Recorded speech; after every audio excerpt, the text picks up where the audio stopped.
if he's on the clock, let's say he takes the company car, he goes and he drives, he smashed the car. He was driving normal, he was driving the way he's supposed to, crashed. He doesn't guarantee. Okay? Ajir al-Khas doesn't guarantee, as we said, as long as there is no negligence or misuse. What's about Ajir al-Mushtarak? Does he guarantee?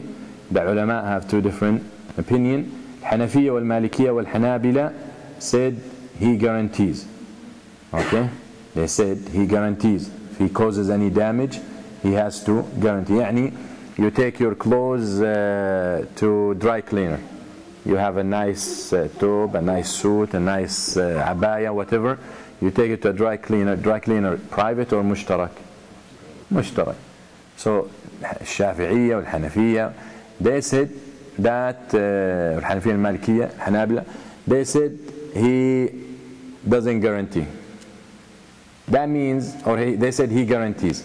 That means if he burns your clothes, okay, he has to pay for it, or he has to replace it.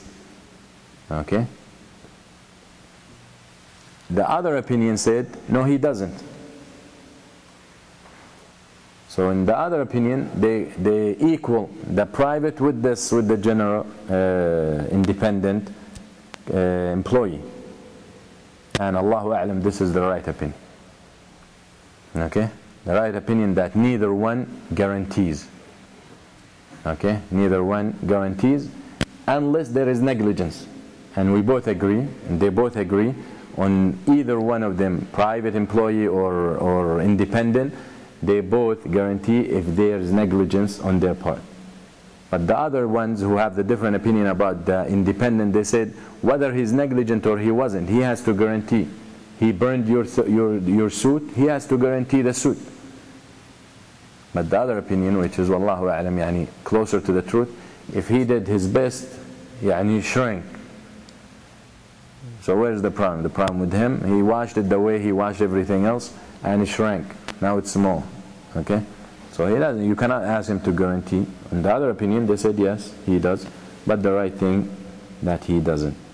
So, good question. Yeah. Now, in case if your employee did the negligence, in that event, you will be one or your employee, since he's a...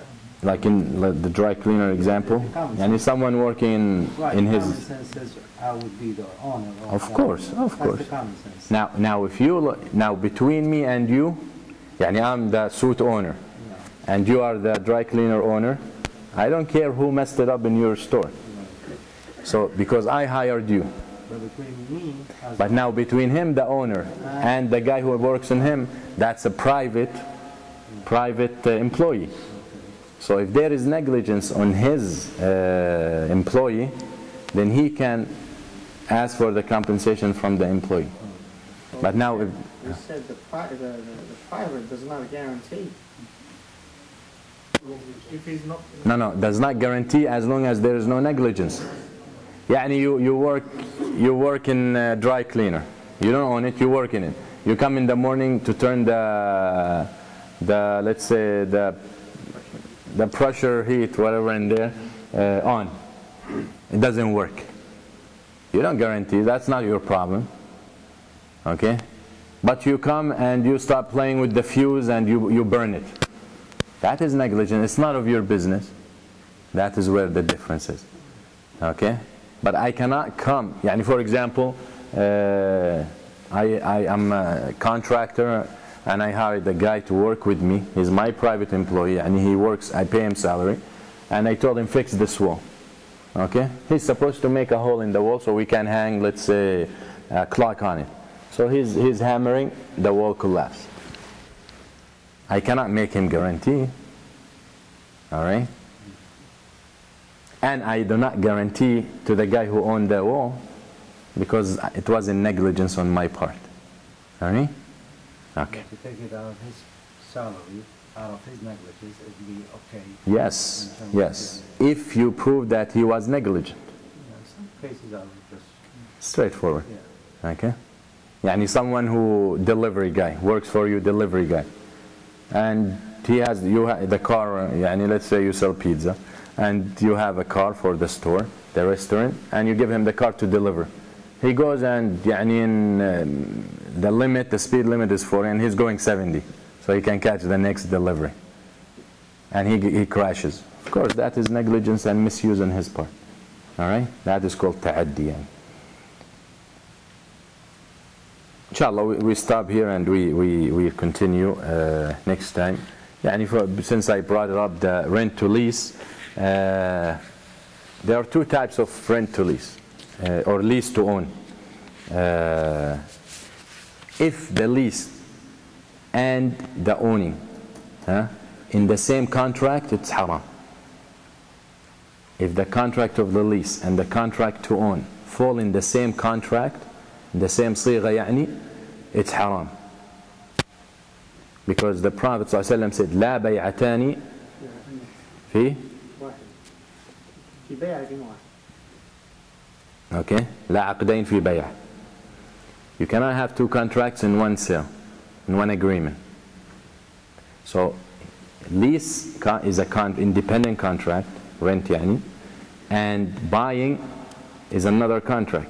So lease to own, you're renting to buy. That's what it is. So you cannot rent and buy the same thing in the same contract. That's one reason. Second, when you lease to own the way it's going, you violate the conditions of renting of عقد الإجارة. Because we said in عقد الإجارة, who's responsible about the damage? The owner. And subhanallah, even in this country, that's what they do. When you rent an apartment, there's a problem with the sewage, there's a problem with the plumbing, there's a problem with the fridge. You call the owner and tell him, send someone to fix. The one who owns the property is the one who's responsible about repairing it. Is the one who's responsible about paying, let's say, insurance if they have to. Since insurance is haram, but sometimes you have to. They are the ones. But when you lease to own, who's renting? Who's paying for the repair? You, the leasee. If the fridge breaks, do you call the bank or whoever you bought it from, send someone to fix the fridge? No, you fix it. Who pays the insurance? You do. Who pays the association fee? You do. Everything is you. But since I'm renting, I'm not responsible about all these things. So that's invalidate the contract. Now, how can I make this contract right? Easy. We say, Ya awlad al-halal, rent me the property. Now, lease to own goes like if you're buying from the first day, right? After 30 years, you own it. Isn't that how it works? Forget what's in between.